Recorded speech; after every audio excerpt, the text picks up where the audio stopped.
Hi friends, welcome back to Moni Spicy Kitchen. இன்னைக்கு நாம என்ன ரெசிபி பார்க்க போறோம் அப்படினா ரொம்ப சாஃப்ட்டான நல்ல பூ மாதிரி உதிரியான கோதுமை மாவு புட்டு. இது ரொம்ப சிம்பிளா நம்ம செஞ்சு முடிச்சிடலாம்.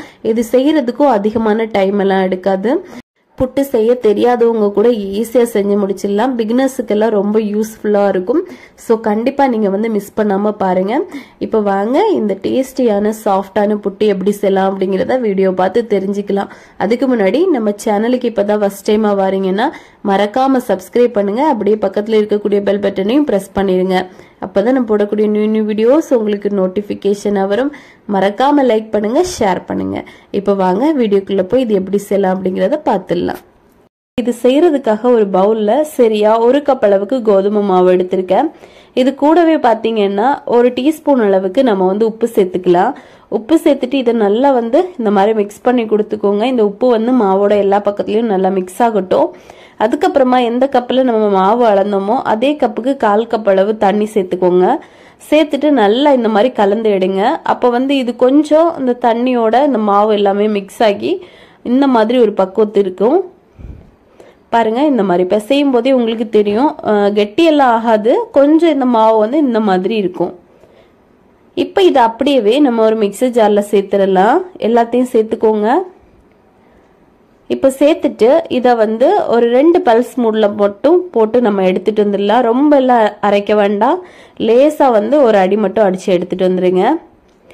பாருங்க, இப்போ நம்ம ஒரு அடி அடிச்சுட்டு வந்துட்டோம் அப்படின்னா இந்த அளவுக்கு நல்ல பூ மாதிரி இருக்கும். உங்களுக்கு பார்த்தா தெரியும்னு நினைக்கிறேன். இந்த மாதிரி நல்ல உதிரியா இருக்கும். இப்போ இதை அப்படியே நம்ம ஒரு பவுல்ல சேர்த்துடலாம். எல்லாத்தையும் சேர்த்துக்கோங்க. சேர்த்துட்டு இதை வந்து நம்ம கை வச்சு எடுத்து பார்த்தோம் அப்படின்னா நம்ம புட்டெல்லாம் மாவு பசைஞ்சு எடுப்போம்ல, அதே ஒரு பக்குவத்துக்கு தான் இருக்கும். இது வந்து கொஞ்சம் ஈஸியான ஒரு மெத்தட். இந்த மெத்தட்ல பண்ணீங்கன்னா புட்டு நல்லா சாஃப்டா வரும். அதுக்காக தான் இப்போ நம்ம வந்து புட்டு குழல் எடுத்துடலாம். இதுல ஃபர்ஸ்ட் வந்து 1 டேபிள் ஸ்பூன் அளவுக்கு தேங்காய் சேர்த்துட்டு அப்புறமா ஒரு 4 டேபிள் ஸ்பூன் அளவுக்கு மாவு சேர்த்திருக்கேன். அதுக்கப்புறமா மறுபடியும் தேங்காய், அதுக்கப்புறமா 4 டேபிள் ஸ்பூன் அளவுக்கு மாவு, திரும்பவும் நம்ம வந்து 4 டேபிள் ஸ்பூன் அளவுக்கு மாவு, அப்புறமா மேல கொஞ்சமா தேங்காய் வச்சு இதை முடிச்சிடலாம். இது வந்து 3 பேட்சா இருக்கும். இப்போ இதை அப்படியே நம்ம ஆவியில வேக வைக்க போறோம். தண்ணி வந்து நல்லா சூடா கொதிச்சதுக்கு அப்புறமா தான் இந்த புட்டு குழலை வந்து நீங்க வைக்கணும். வச்சுட்டு ஒரு 5 மினிட்ஸ்க்கு நல்ல லோ ஃப்ளேம்ல வச்சு நல்லா வேக விடுங்க. அப்போ மேலோட்டமா இந்த மாதிரி ஆவி வர ஆரம்பிக்கும். அந்த டைம்ல நம்ம அப்படியே வெளியே எடுத்துடலாம். எடுத்துட்டு நல்லா சூடா இருக்கும்போது இதை வந்து சர்வ் பண்ணுங்க. கொஞ்சம் ஆறிடுச்சு அப்படின்னா ரொம்ப எல்லாம் டேஸ்ட் இருக்காது. சூடா இருக்கும்போதே சாப்பிட்டோம்னா ரொம்ப சுவையா இருக்கும். எப்படி காலி ஆகுதுன்னே தெரியாது. திரும்ப கேட்டு வாங்கி சாப்பிடுவாங்க. அந்த அளவுக்கு சுவையா இருக்கும்.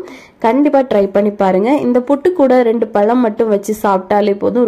ரொம்ப டேஸ்டியா இருக்கும். கண்டிப்பா நீங்களும் இதை உங்க வீட்டுல ட்ரை பண்ணி பார்த்துட்டு எப்படி வந்துச்சு அப்படிங்கறத மறக்காம கமெண்ட் பண்ணுங்க. அப்புறமா இதே மாதிரி இன்னும் நிறைய ரெசிபிஸ் வேணும்னு நினைச்சீங்கன்னா மோனி ஸ்பைசி கிச்சன் சேனலை மறக்காம சப்ஸ்கிரைப் பண்ணிக்கோங்க. லைக் பண்ணுங்க, ஷேர் பண்ணுங்க. நெக்ஸ்ட் இன்னொரு வீடியோவில் உங்களை சந்திக்கும் வரை டேக் கேர். பாய்.